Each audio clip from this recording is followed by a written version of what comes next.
이 그림에 뭐가 보여요? 지금 이 그림을 보면 어떤 사람 눈에는 남녀가 서로 포옹하고 있는, 얼싸안고 있는 모습이 보일 것이고, 또 어떤 사람들 눈에는 돌고래 9마리가 헤엄치는 것이 보일 것입니다. 그러면 남녀가 얼싸안고 있는 게 맞아요? 돌고래가 헤엄치고 있는 것이 맞아요? 둘 다 맞습니다. 그리고 둘 다 틀린 거예요. 어느 관점으로 보았는가에 따라 달리 보인다는 이야기예요. 돌고래를 본 사람들은 남녀가 얼싸안고 있다고 그러면 틀렸다고 그러고, 얼싸안고 있는 것을 본 사람들은 돌고래를 봤다고 그러면 틀렸다고 할 것입니다. 창세기 2장 17절 말씀에 여호와 하나님께서 아담에게 선악을 알게 하는 나무 실과는 먹지 마라. 네가 그것을 먹는 날에는 반드시 죽는다라고 말씀하셨죠. 그런데 창세기 3장 4절에서는 옛뱀 곧 사탄 마귀가 아담과 하와에게 선악과를 따먹으라고 해요. 그리고 결코 죽지 않는다라고 부추깁니다. 그리고 선악과를 따먹으면 오히려 눈이 밝아져 선악을 아는 일에 하나님처럼 된다라고 말을 하고 있습니다. 그리고는 아담이 선악과를 따먹었습니다. 그런데 아담은 죽지 않았어요. 그뿐만 아니라 창세기 3장 7절에는 눈이 밝았다라고 하고 22절에는 선악을 아는 일에 하나님처럼 됐다라고 말씀하고 있습니다. 그렇다면 누가 옳고 누가 틀렸습니까? 겉으로 드러난 현상을 보면 하나님이 틀렸고 옛뱀 사탄 마귀가 옳았습니다. 옛뱀이 진실을 말했고 하나님이 거짓을 말했습니다. 그러면 하나님이 거짓을 말했습니까? 아닙니다. 둘이 다 옳고 둘이 다 틀렸습니다. 둘 중 하나는 틀려야 하지만 둘이 다 옳고 둘이 다 틀렸습니다. 무슨 말인가 하면 겉으로 드러난 현상만을 보지 말고 본질을 보는 곧 분별력을 가져야 한다는 것입니다. 하나님께서는 왜 선악과를 먹지 말라, 네가 먹으면 반드시 죽는다라고 하셨는가? 그리고 사탄 마귀는 왜 선악과를 따먹어라, 결코 죽지 않는다라고 아담과 하와를 부추겼는가를 들여다봐야 합니다. 창세기 2장 15절을 보면 아담을 에덴에 이끌어 들이시고 에덴을 다스리며 지키라고 하십니다. 이 말씀은 아담에게 주신 궁극적인 명령이요 사명입니다. 로마서 5장 14절은 아담이 오실 자의 표상이라 말씀합니다. 아담은 예수 그리스도의 그림자라는 것입니다. 그런데 예수 그리스도는 우리들의 죄를 대속하시는 구속의 주님이시요 멜기세덱의 반차를 따르는 우리의 대제사장이라고 말씀하고 있습니다. 아담이 에덴을 다스리며 지키라고 하신 이 말씀, 이것은 예수께서 하신 일의 그림자가 되는 것입니다. 에덴을 다스리다라는 히브리어 아바드와 지키다는 샤마르는 제사장의 직분과 제사의 직분에 대한 말씀입니다. 민수기 3장 7절 보면 그들이 회막 앞에서 아론의 직무와 온 회중의 직무를 위하여 회막에서 시구하되, 이 말씀에서 시무는 아바드를, 하데라는 말은 샤마르를 쓰고 있습니다.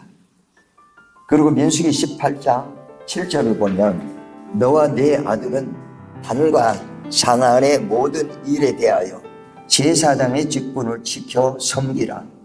내가 제사장의 직분을 너에게 주었은즉, 이 말씀에서 지켜 섬기라에서 지켜는 샤마르를 쓰고 있고 섬기라에서는 아바드를 쓰고 있습니다.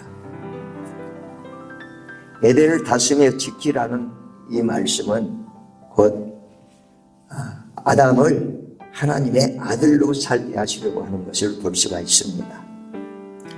그런데 창세기 3장 5절에서 사탄 마귀는 아담이 선악과를 먹으면 눈이 밝아져 하나님과 같이 되어 선악을 알게 된다라고 부추깁니다.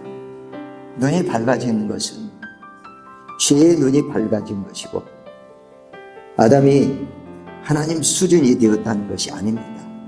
하나님을 떠나 내가 하나님이 되어 살겠다는 것입니다. 이제 하나님의 뜻을 버리고 내 욕심을 따라 살겠다는 선포가 되는 것입니다. 아담은 하나님과 분리된 본질상 죄덩어리가 된 것입니다. 아담의 실존 자체가 하나님과 원수가 된 것입니다. 그래서 선악과를 따먹으라고 부추기는 것입니다. 이제 문제는 아담의 정체성입니다. 아담이 하나님의 아들로 살기를 원하는가, 내 욕심을 따라 살고자 하는가입니다.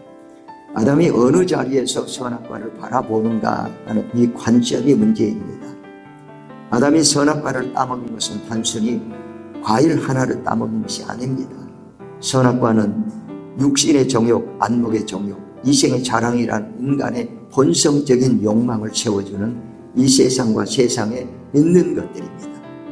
아담이 선택한 선악과는 하나님을 거역하고 자기의 생각, 자기 뜻을 따라 자기 욕심을 따라 살겠다는 선언이었습니다.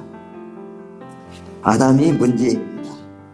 아담이 하나님 뜻을 따라 살고자 하면 하나님이 옳은 것이고 아담이 내 욕심을 채우려고 하면 사탄 마귀가 옳은 것입니다. 이런 상황은 민수기 13장과 14장 출애굽한 이스라엘이 가나안 입국을 앞두고도 일어났습니다. 애굽을 떠나서 2년 만에 이스라엘 백성은 가나안 땅 입구인 가데스에 도착했습니다. 그들은 가나안을 코앞에 두고 들어가기만 하면 되는 그런 상황이었습니다. 그들은 각 지파의 족장 12명을 정탐꾼으로 보내 40일 동안 가나안 땅을 정탐했습니다. 그리고 12명의 정탐꾼이 돌아와 전혀 다른 보고를 하는 것을 볼 수 있습니다. 10명의 족장들은 그 땅을 악평하며 가나안 땅에 들어가면 그들의 칼에 죽는다고 합니다. 그 땅 거주민은 강하고 성읍은 힘이 크고 견고할 뿐 아니라 거기서 안악 자손을 보았다라고 합니다. 우리는 스스로 보기에도 메뚜기 같은 존재라고 비하하며 우리는 능히 올라가서 그 백성을 치지 못하리라. 그들은 우리보다 강하니라고 말합니다. 그들은 본 것을 말했고 진실을 말했습니다. 거짓을 말한 것이 아니었습니다. 그런데 여호수아 갈렙 두 사람은 하나님이 주신 땅은 심히 아름답고 젖과 꿀이 흐르는 땅이라고 보고합니다. 여호와는 우리와 함께 하시니 두려워 말라. 우리를 그 땅으로 인도하여 들이시고 그 땅을 우리에게 주시리라고 선포합니다. 여호수아 갈렙은 하나님의 눈으로 가나안 땅을 바라봤습니다. 자, 그렇다면 누가 참말을 했고 누가 거짓을 말했습니까? 누가 옳고 누가 틀렸습니까? 10족장이나 2족장 다 맞고 다 틀렸습니다. 문제는 그들이 어느 편에 서냐 있는 것입니다. 10족장들의 말을 옳게 여긴 회중은 밤새도록 통곡하면서 여호와 하나님과 모세를 원망했습니다. 차라리 애굽이나 광야에서 죽었더라면 좋았을 것이라며 모세와 아론을 죽이고 다른 장관을 세워 애굽으로 돌아가자고 합니다. 그들은 애굽을 떠났어도 가나안을 품지 않았습니다. 종살이했던 애굽보다 더 좋은 애굽을 기대했습니다. 그래서 가나안을 거절한 것입니다. 여호와 하나님께서는 당시 장정만 60만 3,550명 중 여호수아 갈렙 두 사람을 제외하고는 광야에서 모두 죽게 했습니다. 그 기간이 38년이었습니다. 그 38년은 가나안 땅에 살아야 할 시간이었습니다. 10족장의 잘못된 판단으로 그들은 자초한 고난과 궁핍 속에서 죽어갔습니다. 10명의 정탐꾼은 옳았습니다. 그들은 진실을 말했습니다. 사실을 말했습니다. 그러나 틀렸습니다. 지금 우리는 사순절 기간을 지나고 있습니다. 오늘 이 시대를 살고 있는 우리의 모습은 어떠한가 돌아봐야 합니다. 오병이어의 기적을 경험한 베세다 들녘의 군중들처럼 기적과 먹고 마시는 것에 열광하고 있지는 않는지, 예수를 임금으로 삼아 수십 년 예수를 쫓았지만 그 내면의 동기는 그리스도가 아닌 내 욕구나 피로를 채우고자 하는 것은 아닌지, 예수께서는 무엇을 먹을까, 무엇을 마실까, 무엇을 입을까 염려하지 말라고 하십니다. 너희는 먼저 그의 나라와 그의 의를 구하라. 그리하면 네 모든 것을 너희에게 더하시리라 말씀하십니다. 저는 지난 수십 년 동안 그리스도의 종이라는 이름으로 살았지만 하나님의 뜻이 아닌 교인들이 원하는 것을 가지라고 전했습니다. 절실하고 확실한 진실을 가르쳤으나 진리는 아니었습니다. 내 뜻을 심어줬고 사람이 기뻐하는 것을 전했습니다. 옳다고 주장했으나 진리가 아니었고 진실이라고 싸워왔지만 하나님의 뜻은 아니었습니다. 모두 자기가 옳다고 주장하지만 내가 옳다고 진리는 아닙니다. 예수를 믿는다는 것은 자기의 생명과 전 인격을 부인하는 것입니다. 첫사람 아담의 본성인 세상 것을 향한 내 욕심을 거절하고 하나님 말씀을 따라 예수로 옷을 입고 그리스도로 사는 것입니다. 아담이 따먹은 선악과를 아버지 앞에 토해내야 합니다. 우리는 이제 아담이 아닌 그리스도로 거듭난 자들이기 때문입니다. 육신의 정욕과 안목의 정욕과 이생의 자랑을 따르는 나의 옛사람을 십자가에 못 박아야 합니다. 하나님의 뜻이 무엇인가를 깨닫고 아버지의 뜻이 되고 아버지 하나님의 말씀이 되어 그리스도로 살아가는 삶을 살아야 할 것입니다.